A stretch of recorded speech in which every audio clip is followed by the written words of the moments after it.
नमस्कार किसान भाइयों। इस वीडियो में हम बात करेंगे कि लहसुन की फसल में यूरिया खाद देते समय हमें कौन कौन सी बातों का ध्यान रखना चाहिए। इसके बारे में इस वीडियो में हम पूरी डिटेल के साथ में बात करने वाले हैं। तो आप इस वीडियो को अंत तक पूरा देखें ताकि आप इस वीडियो से भी कुछ नई जानकारी सीख सकें। किसान भाइयों, वीडियो अच्छा लगे तो वीडियो को लाइक ज़रूर करिए और वीडियो को अन्य किसान भाइयों तक शेयर करना ना भूलें। साथ ही बहुत सारे किसान भाइयों ने अभी तक हमें फॉलो नहीं किया है, तो हमें फॉलो कर लीजिए, हमारे इस अकाउंट को फॉलो कर लीजिए ताकि आपको इस अकाउंट के माध्यम से आगे भी नई नई जानकारियाँ देखने को मिलती रहेगी।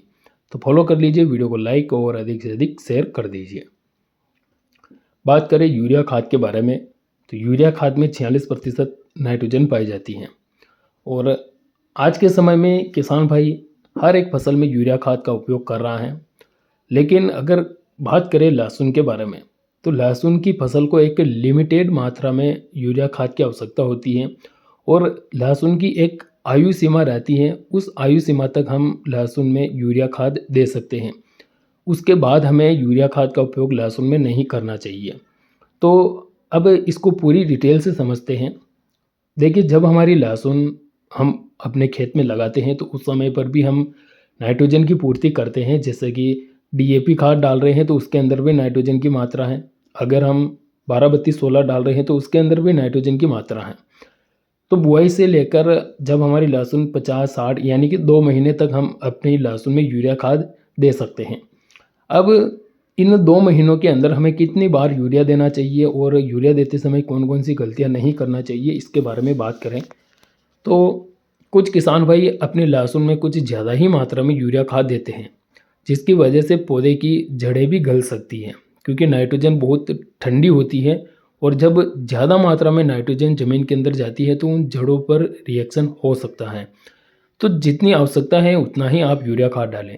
जैसे कि जब आपकी लहसुन 20 से 30 दिन के बीच में हो जाती है तो उस समय पर 25 से 30 किलोग्राम प्रति एकड़ की दर से आप जो है यूरिया खाद अपनी लहसुन में दे दीजिए। उसके आगे जब आपकी लहसुन 40-50 दिन के बीच में हो जाती है या फिर 55 दिन के आसपास हो जाती है तो उस समय पर आप दूसरी बार यूरिया खाद का उपयोग कर लीजिए।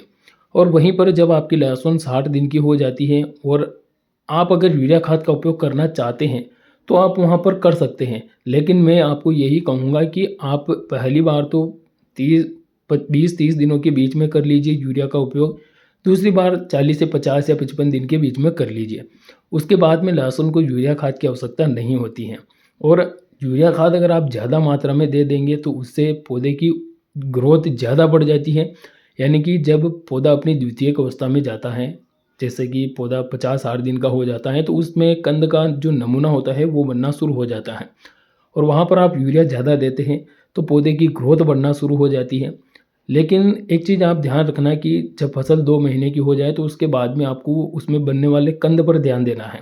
फिर उसकी ग्रोथ पर आपको ध्यान नहीं देना है। तो आप 50-60 दिन के बाद में जो है यूरिया खाद का उपयोग ना ही करें तो अच्छा रहेगा।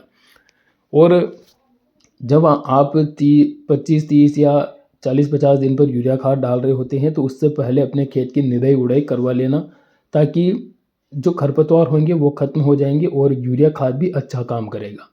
तो ये चीज़ें आपको मुख्य रूप से ध्यान रखनी है। बाकी आपको यूरिया खाद ज़्यादा मात्रा में अपनी लहसुन में नहीं डालना है। किसान भाइयों, वीडियो में बस इतनी ही जानकारी है। वीडियो अच्छा लगा तो वीडियो को लाइक करें और हमें फॉलो ज़रूर करें। धन्यवाद।